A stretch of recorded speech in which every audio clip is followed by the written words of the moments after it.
Muy bien, continuamos con la biografía de Hahnemann, quinta parte. Más trabajos de Hahnemann. Indicaciones para el empleo homeopático de los medicamentos y la práctica ordinaria. Trabajo original publicado en 1807. La deficiencia actual de los medicamentos extranjeros. Trabajo original publicado en 1808. Algunos sucedáneos de medicamentos extranjeros. Trabajo original publicado también en 1808. Valor de los sistemas especulativos en medicina. Trabajo original, 1808 también. Carta dirigida a un médico notable sobre la necesidad de una reforma en medicina, también publicado en 1808. Observaciones sobre la escarlatina, trabajo original, publicado en ese mismo año. Respuesta a una pregunta sobre la profilaxis de la escarlatina, trabajo original, publicado también en 1808. Entró Hahnemann en un período de gloria. Sus méritos eran propalados por los resultados de las brillantes curaciones que venía haciendo mediante la aplicación de su doctrina. La clientela aumentaba extraordinariamente. Su residencia estaba continuamente repleta de enfermos que buscaban la curación de sus males con los recursos científicos del maestro. En 1808 se casa su hija mayor, Enriqueta, con el pastor protestante cristiano Federico Forester, fijando su residencia en Großlemmungen, cerca de Sangerhausen. De este matrimonio nacieron 4 hijos, nietos de Hahnemann: Luis, Roberto, Adelaida y Angelina. Guillermina, la segunda hija de Hahnemann, se casó también en 1808 con el maestro Richter de Gera, habiendo tenido solamente un hijo que fue bautizado con el nombre de Segismundo.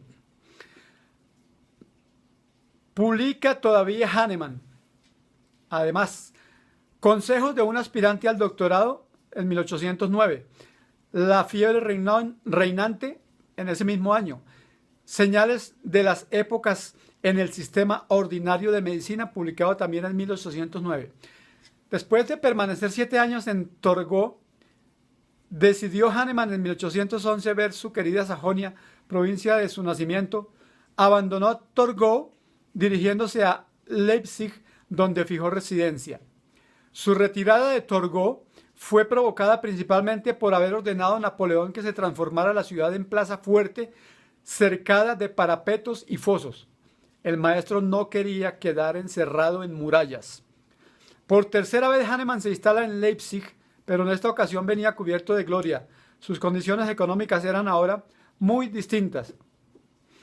Muchos fueron los ataques sufridos por Hahnemann en la crítica hecha al Organon, ataques a los cuales Hahnemann dio una respuesta colectiva en 1811 en la Anticrítica, donde recuerda que Galileo y muchos otros hombres de genio no fueron comprendidos por sus contemporáneos y que el destino común reservado a los innovadores es el de tornarse desconocidos. Los médicos de buena fe admiraban sinceramente la ley de semejanza, ley precisa y perfectamente justificada en la práctica. Algunos pretendieron tratar por los 2 métodos y Hahnemann protestó contra esta práctica de semi-homeopatía. Inició Hahnemann en 1811 con la publicación de su Materia Médica Pura, primer volumen, conteniendo 248 páginas.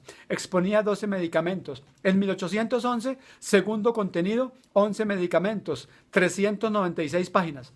En 1816, tercer contenido, 8 medicamentos, 288 páginas. En 1816, cuarto contenido, 12 medicamentos, 284 páginas. En 1818, quinto, conteniendo 11 medicamentos, 306 páginas. En 1819, y sexto, conteniendo 10 medicamentos, 255 páginas, en 1821. Los volúmenes contenían, por tanto, las patogenesias de 64 medicamentos experimentados en el hombre sano. Hahnemann publicó una segunda y una tercera ediciones aumentadas de la primera parte respectivamente en 1823 y 1830. De la segunda parte publicó una segunda y una tercera ediciones respectivamente en 1824 y 1833. De la tercera parte reeditó una segunda y una tercera ediciones aumentadas respectivamente en 1825 y 1833. De la cuarta parte reeditó una segunda edición aumentada en 1825. De la quinta parte, igualmente, una segunda edición aumentada en 1826. De la sexta parte, reeditó una segunda edición aumentada en 1826. Cada parte contenía los mismos medicamentos anteriores, excepto la sexta parte que traía ambra grisea, carbo animales y carbo vegetabilis, que ahí fueron introducidos por primera vez. Hahnemann, poco después de instalarse en Leipzig, dirigió una invitación a los médicos que desearan conocer la nueva medicina, interesándose especialmente por la presencia de los miembros del Instituto de la Medicina. Pretendió Hahnemann en esa época crear un instituto médico de conformidad con los preceptos de la nueva medicina. No lo pudo organizar porque los médicos invitados indistintamente no respondieron a su llamado. Decidió Hahnemann solicitar autorización para desarrollar conferencias en la Universidad de Leipzig. Exigieronle que presentara previamente una disertación para adquirir ciertos derechos. Hahnemann se sometió a las exigencias presentando una tesis escrita en latín, Dissertatio Historico-Medica de el Laborismo Veratum quam defendet autor Samuel Hahnemann, med et chirurg, doctor academ magunt scient ut societ physic med Erlang et Soin rec econ que Lipsiae foret sodal honor, defendida el 26 de junio de 1812. Disertación histórica y médica sobre el eleborismo. Esa es la traducción. Hahnemann pronunció la defensa de esta tesis frente a numerosa asistencia donde se encontraban unos 50 sabios profesores de la universidad y a donde la curiosidad había traído gran número de asistentes. Con su gran erudición, elocuencia y cultura, Hahnemann brilla con sus innumerables citas en alemán, francés, inglés, latín, italiano, griego, hebraico y árabe. Nada más ni menos que 8 idiomas dominaba. Aparte del alemán, claro. Provocando prolongados aplausos de la asistencia. Demostró que el Eléboro Blanco es el Veratum Album de los antiguos, pero no hizo ninguna alusión a las leyes del Organón. Ninguna fundada oposición le fue presentada. Se le concedió la autorización para desarrollar sus conferencias según lo había solicitado. Iniciadas las conferencias en la Universidad de Leipzig, Hahnemann inauguró en su misma residencia, en la Bandera de Oro, el Instituto Homeopático, donde recibía a sus discípulos administrándoles la teoría de la doctrina y la práctica clínica de la nueva medicina en cursos de 6 meses al año. Acostumbraba a recibir a sus alumnos en la noche en la intimidad de su hogar, con los cuales discutía sobre la nueva y la vieja medicina, esclareciéndole los puntos que les parecían oscuros. En 1813 publicó Hahnemann Espíritu de la nueva doctrina médica. Este trabajo, que representa una especie de extracto del Organón, fue posteriormente producido bajo una forma más completa en la segunda parte de la materia médica pura y se encuentra consignado en la traducción de esta materia médica hecha por el doctor Dujeon. Fue también en 1813 que Hahnemann tuvo la feliz oportunidad de someter su medicina una vez más a una prueba precisa y concreta. Una epidemia de tifo traída de las estepas orientales por los ejércitos de Napoleón, cundía en Leipzig. Hahnemann es llamado para proporcionar los recursos de la nueva doctrina médica. Su victoria fue admirable, obteniendo curaciones que alcanzaron el límite de lo increíble. Publicó Hahnemann en 1814 Tratamiento del tifo o fiebre de los hospitales actualmente reinante. En 1816 sobre la enfermedad venérea y lo inadecuado del tratamiento usual y sobre el tratamiento de las quemaduras.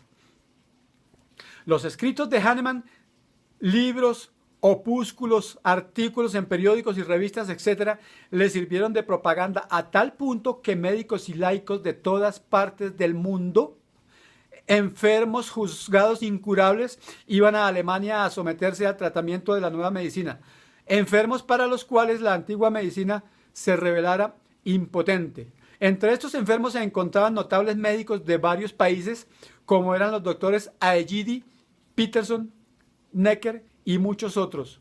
Los éxitos de Hahnemann, lejos de liberarlo de los ataques de los envidiosos e innobles enemigos, sirvieron, al contrario, para despertar nuevas investidas contra con la virulencia de los últimos estertores de sus mezquinos enemigos. Sus éxitos crecían y con ellos la persecución de los adversarios, entre los cuales destacaban los farmacéuticos. Obvio, porque Hahnemann, desobedeciendo la ley, preparaba sus medicamentos y los distribuía a sus enfermos. No sé por qué pienso aquí hoy en que la industria farmacéutica también se encarga de, por el medio que sea, atacar a la homeopatía. En 1820, Hahnemann fue llamado para tener bajo su asistencia médica al príncipe Schwarzenberg, el vencedor de Napoleón en 1813. El príncipe tenía una hemiplegia derecha desde el 13 de julio de 1817, bajo los cuidados de los doctores Sachs y Marenzeller, sin lograr ninguna mejoría. La homeopatía era prohibida en Austria por decreto del emperador Francisco I desde 1819, conquista esta del doctor von Stieff, médico particular del emperador. Pero a pesar de este decreto, Hahnemann sería recibido y acogido con honores en Viena. El maestro rehúsa abandonar Leipzig y por eso el príncipe se transportó de Viena a Leipzig, instalándose cerca de la ciudad universitaria, entregándose a los cuidados de Hahnemann. El sabio le impuso un riguroso régimen dietético y pronto se notó la mejoría.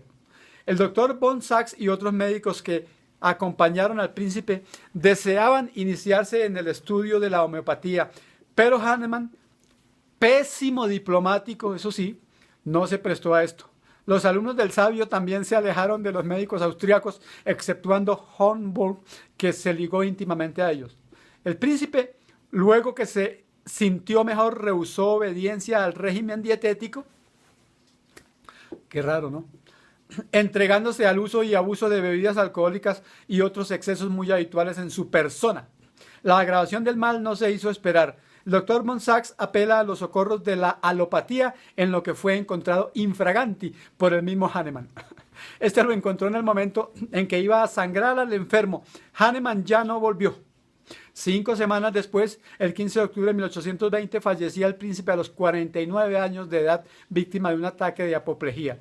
Como era de prever, los profesores de la universidad atribuyeron a Hahnemann la muerte del príncipe. El profesor Clarus, que autopsió el cadáver del príncipe, presentó argumentos capciosos para difamar a Hahnemann, calumniándolo horriblemente. La lucha en contra de Hahnemann, sus teorías y sus discípulos llega a su clímax en 1825 con el empleo de las dosis infinitesimales. Las hostilidades crecieron con la dilución de los medicamentos, ataques violentos y progresivos. Hasta entonces Hahnemann empleaba los medicamentos y en fuertes dosis de tintura y bajas atenuaciones, reconociendo que esta posología provocaba agravaciones nocivas al enfermo, retardando y perjudicando la curación. El gran maestro inició la atenuación sucesiva de los medicamentos, deteniéndose en la 30ª dinamización, aconsejando a sus discípulos no transponerla, pero en los últimos años de su vida ya empleaba la 60ª y hablaba de la 100ª, 500ª, 300ª y todavía más allá de dinamizaciones. Más adelante, cuando entremos en la parte de la farmacopea, explicaremos qué es esto de las dinamizaciones y de la atenuación. Publicó también Hahnemann en 1825. ¿Cómo podrá extirparse de manera segura la homeopatía? Y segundo, información para el investigador de verdad. A partir de 1816, Hahnemann comenzó con que los brillantes resultados por él obtenidos con los medicamentos homeopáticos, de acuerdo a sus concepciones, en las enfermedades agudas, no se verificaban en las enfermedades crónicas, donde muchos eran los fracasos. Comenzó desde entonces a buscar la causa o causas de tales fracasos. Gracias a su genio y a su inteligencia poco vulgar, su amor al estudio, su dedicación a las investigaciones científicas, pudo el sabio de Meissen, 12 años después de estudios ininterrumpidos, en 1927, exponer a sus alumnos más queridos como eran Staff y Gross la elaboración de una doctrina con una original concepción sobre las enfermedades crónicas. Bien, continuamos en el próximo video con la biografía de Samuel Hahnemann.